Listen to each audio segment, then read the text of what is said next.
अस्सलाम वालेकुम, welcome to my YouTube channel VU update tech. तो कैसे हैं आप सब। आज हम CS504 सॉफ्टवेयर इंजीनियरिंग का लेक्चर नंबर 13 इस वीडियो में क्लियर करेंगे। तो बिना टाइम वेस्ट किए चलते हैं हम अपनी वीडियो की तरफ। लेकिन इससे पहले अगर आप मेरे चैनल पे फर्स्ट टाइम आए हैं तो इसको सब्सक्राइब लाजमी कीजिएगा और बेल आइकन के बटन क्लिक कर दे ताकि आपको न्यू अपडेट्स मिलती रहे। तो पिछले इसके जो भी लेक्चर्स हमने पढ़ लिए उसमें हमने ऑब्जेक्ट ओरिएंटेड डिज़ाइन को भी हमने देखा था, ऑब्जेक्ट ओरिएंटेड ऑब्जेक्ट को मीन और फंक्शंस को भी देखा था। तो आज की इस वीडियो में भी हमने अगेन वही देखना है। तो आज की वीडियो में थोड़ा सा मैं डिटेल से नहीं बताऊंगा क्योंकि डिटेल से मैं आपको पिछली वीडियोस में बता चुका हूँ। ऑब्जेक्ट ओरिएंटेड डिज़ाइन, सबसे पहले तो ये मेन चीज़ ही है क्या, किसी भी ऑब्जेक्ट का उसका डिज़ाइन। फॉर एग्जांपल यहाँ पे अब ये लिखा हुआ है, software is a primarily used represent the real life cycle players and the process inside the computer। क्या मतलब कि हमारे रियल लाइफ में वो प्रोसेस हो रहा होता है, मीन वो चल रहा होता है, लेकिन क्या हो रहा होता है वो कंप्यूटर के अंदर, उसका प्रोसेस सारा सिस्टम वगैरह क्या होता है कंप्यूटर के अंदर होता है। तो अब क्या चीज़ है मीन, यहाँ पे इसकी मैं आपको डेफिनेशन क्लियर करवाता हूँ। ये देखिए अब हमसे उन्होंने कहा है कि जिसको मैं हाईलाइट कर दूं कि क्या की पॉइंट्स हैं ऑब्जेक्ट ओरिएंटेड और फंक्शंस के दरमियान, इन दोनों के दरमियान मीन क्या ऐसा प्रोसेस है जो हमें बताएं कि डिफरेंस क्या है इन दोनों में। सबसे पहले हम बात करते हैं clarity and understandability of a system, कि वो क्लैरिटी और अंडरस्टैंड करता है किसको, उस सिस्टम को जो ऑब्जेक्ट ओरिएंटेड मीन जिसके ऊपर काम कर रहे थे। रीयूजेबिलिटी ऑफ कोड, के उस कोड को हम क्या कर सकते हैं बार बार रीयूज़ भी कर सकते हैं। रिड्यूस एफर्ट मेंटेनेंस, मतलब जो मेंटेनेंस होती है उनको हम कम भी कर सकते हैं। फॉर एग्जांपल क्या जैसे हाँ ये जैसे कि इनहेरिटेंस आपको पता है खसूसियात होती है, एनकैप्सुलेशन कोई hiding information, low coupling and high cohesion, ये दोनों मैंने इतने ब्रीफली पिछले लेक्चर में बताया। अगर आप जाके वो वॉच करें तो आपको बहुत ही इसकी अच्छी समझ आएगी। अब हम बात करते हैं difference between object oriented and function oriented design, mean इनके अंदर डिफरेंस क्या है। अब यहाँ पे अब देखें,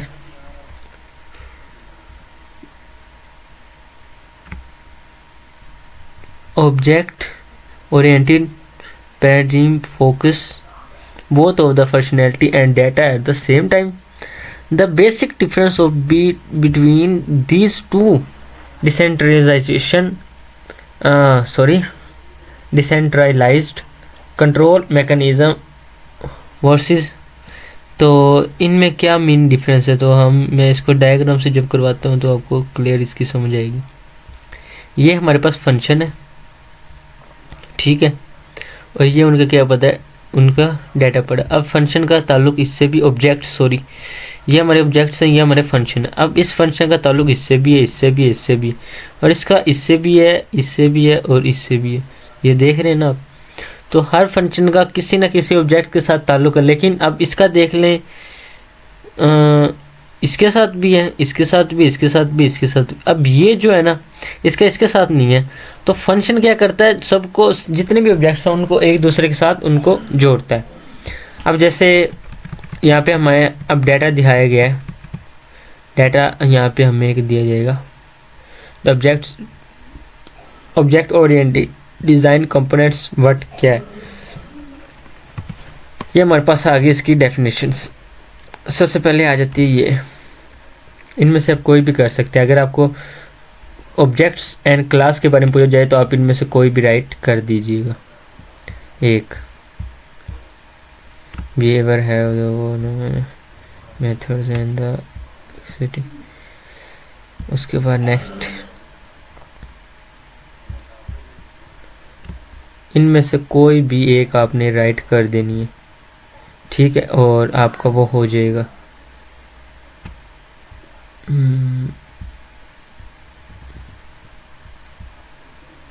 ठीक है, आपका ऑब्जेक्ट एंड क्लास ये आपका क्लियर हो जाएगा। तो इनमें से एक मैं आपको करवा देता हूँ, ये फर्स्ट वाली। तो बाकी आप इसमें से पढ़ लीजिएगा और जो आपका इसमें से दिल करे ना वो आप लिख दीजिएगा, आपकी डेफिनेशन ऑब्जेक्ट्स एंड क्लास बिल्कुल ठीक हो जाएगी। मैं आपके साथ पहले वाली शेयर करता हूँ। The basic unit of objects oriented, एक सेकेंड, साथ इसकी ट्रांसलेट करवाता हूँ, बहुत अच्छे से समझ आएगी आपको। द बेसिक यूनिट, इसको मैं कन्वर्ट कर लूँ इंग्लिश उर्दू में, उर्दू।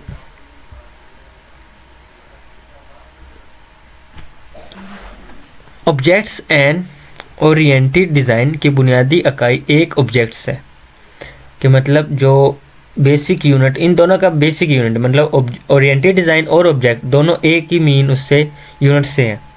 एक ऑब्जेक्ट्स को एक मखसूस शुदा वजूद के तौर पर तारीफ़ किया जाता है। मीन कोई भी एक ऑब्जेक्ट है ना, उसको एक मखसूस, फॉर एग्जांपल अब कोई भी ऑब्जेक्ट्स है, आपके आसपास कोई भी ऑब्जेक्ट्स हो सकता है, आप उसको एक मखसूस जगह पर मीन उसकी किसी ना किसी चीज़ पर इस्तेमाल होता होगा, बस आप उस टाइम पे उसकी तारीफ़ करते हैं या उसको जानते हैं, बस उससे अलावा उसको बिल्कुल भी नहीं देखते। एक ऑब्जेक्ट्स एक फ़र्द काबिल शनाख्त चीज़, इकाई या वजूद की नुमाइंदगी करता है, चाहे वो हकीकी हो या मौजूद, या मसले के दायरे कार में एक वाज़ेह किरदार रखता है।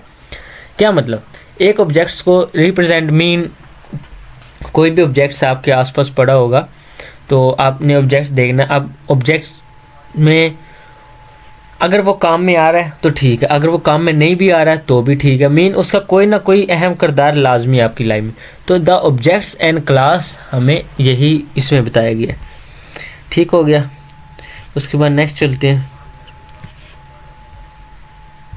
नेक्स्ट हमारे पास है classification. Classification, the most important and critical stage of OOA and OOD। OOA objects oriented, इसका क्या था, आई थिंक मैंने इसका सर्च किया था, ऑब्जेक्ट्स ओरिएंटेड एनालिसिस, यस, और ऑब्जेक्ट्स ओरिएंटेड डिज़ाइन। ठीक हो गया, तो ये था।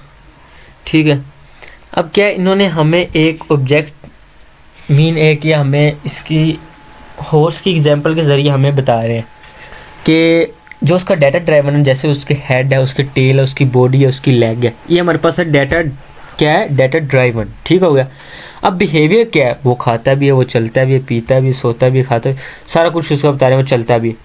रिस्पॉन्सिबिलिटी ड्राइवर क्या होंगे, carry things, communicate, maintain its living system. ये हमारे पास रिस्पॉन्सिबिलिटी डिवीजन इसमें आ जाते हैं। अब हमारे पास बात करते हैं the objects model. Objects model क्या होते हैं? ऑब्जेक्ट्स मॉडल में हमारे पास अगेन जैसे अभी भी ऊपर मैं बता कर आया था वही टॉपिक शुरू हो गया, एक एब्स्ट्रैक्शन, एक एनकैप्सुलेशन। एब्स्ट्रैक्शन क्या काम करता है और एनकैप्सुलेशन क्या काम करता है?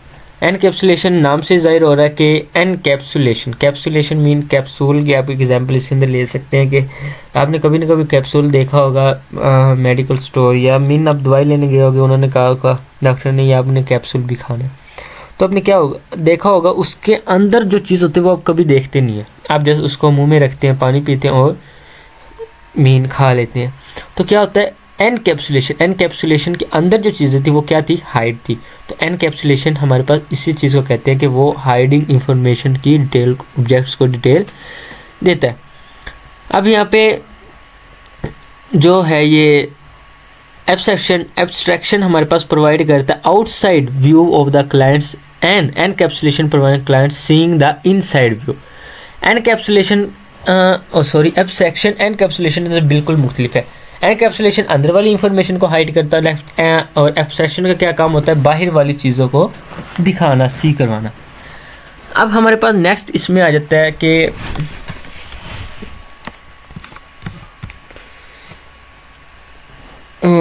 Aggregation and association, conceptual implementation issues and differences, ownership and visibility, database presence। तो आई थिंक हमारा यहाँ तक ही लेक्चर था। तो नेक्स्ट हमने object oriented analysis next chapter में देखना है। तो इंशाल्लाह नेक्स्ट लेक्चर्स अब बिल्कुल छोटे छोटे हुआ करेंगे क्योंकि इनमें इतने ख़ास बात नहीं है। तो मिलते हैं इंशाल्लाह नेक्स्ट वीडियो में। टेक केयर, अल्लाह हाफिज़।